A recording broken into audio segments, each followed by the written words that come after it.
They say it's all in my head, I still feel the pain. Every time it's cold and every time it rain, feel like ice water running through my veins. Since the day I got hit, I ain't been the same. See my dog die, they blew out his brains all on the window, feel like window pane. Had to suck it up and told it to the game. Glizzy on my hip, I'm standing on my name. I'm a soul.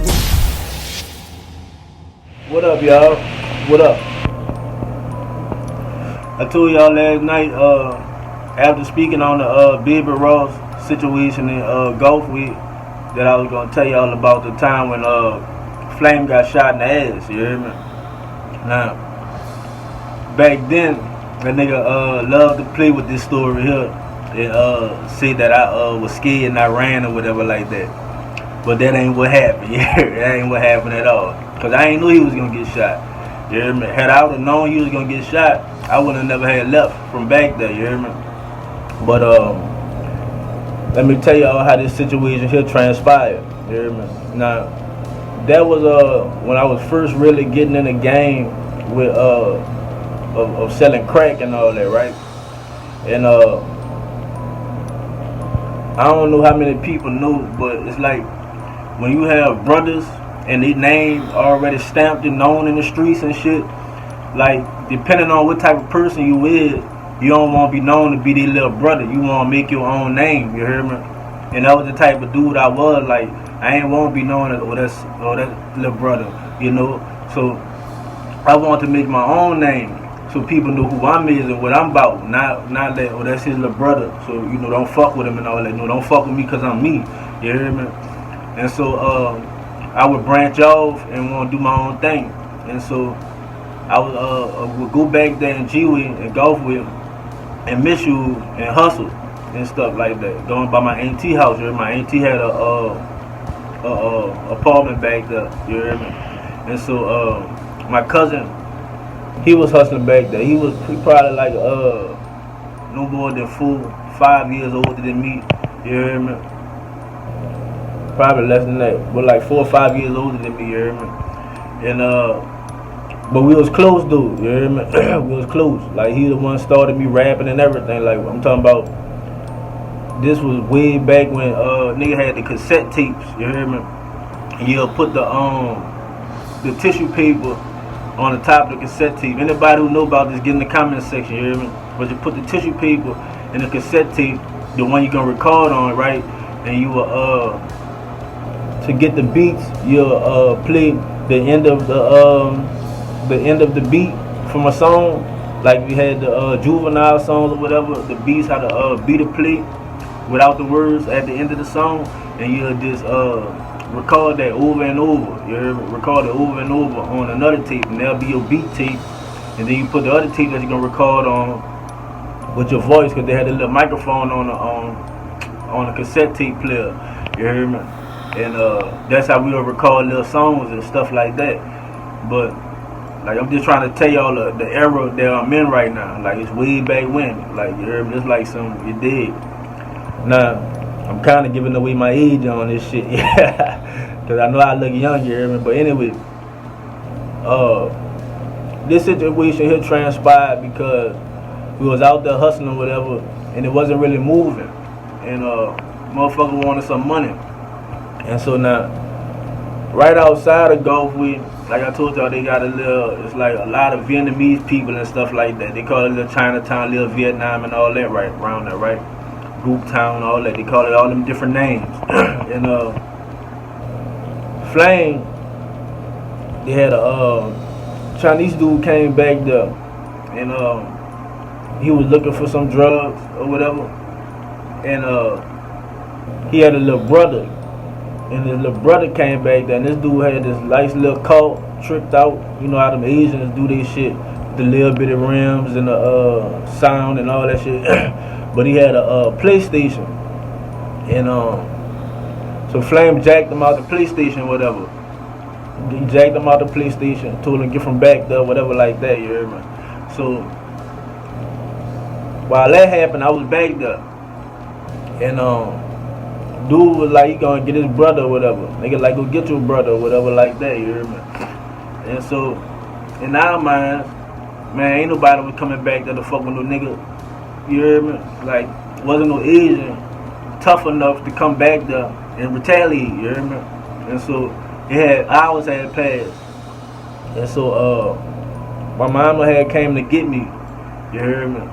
So I had to left. And before I could even make it home, my auntie was calling my mama, and cause she didn't know I had left. My auntie didn't know that my mama had came pick me up, so she thought that I probably was still out there when he had got shot. Cause she ain't know what happened, or she ain't really know everything that happened. She just knew her son had got shot.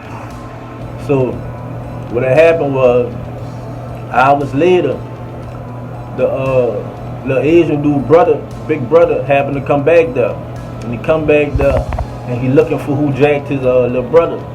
And like, I don't know how he knew it was Flame. I don't know if the little brother came back with him or what. Cause when Flame told me the story, he like, the Asian dude come back there and they rolled down the window or whatever. And when he looked and he see what's going on, he started running.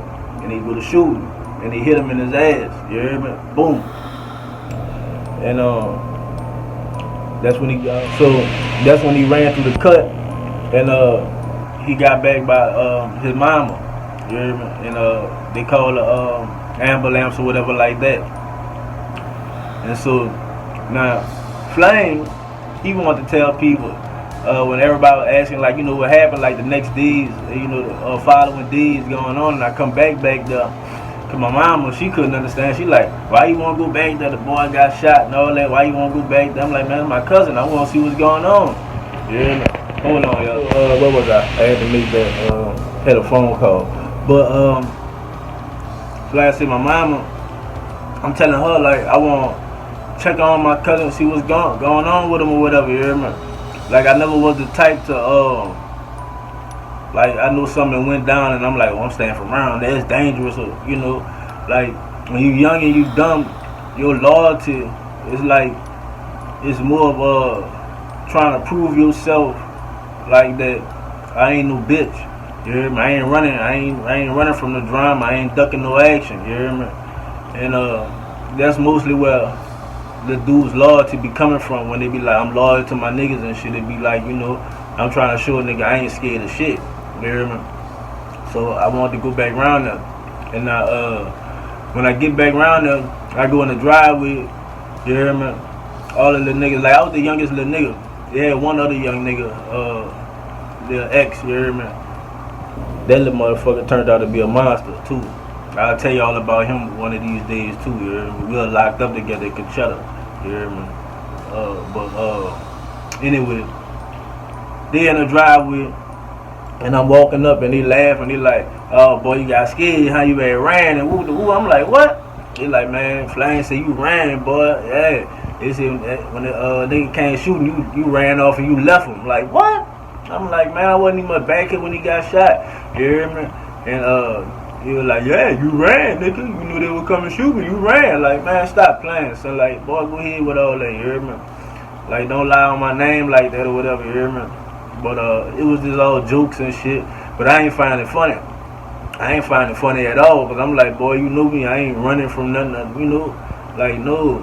This ain't the same little cousin that I used to be. You hear me? I'm out your head first just like you did. So I didn't find that shit funny. And like, them older niggas, dog, like, you hear me? They knew what drive a nigga and would make a nigga get mad and shit. So like, they was driving me. I admit it. They was driving me, boy. They had me.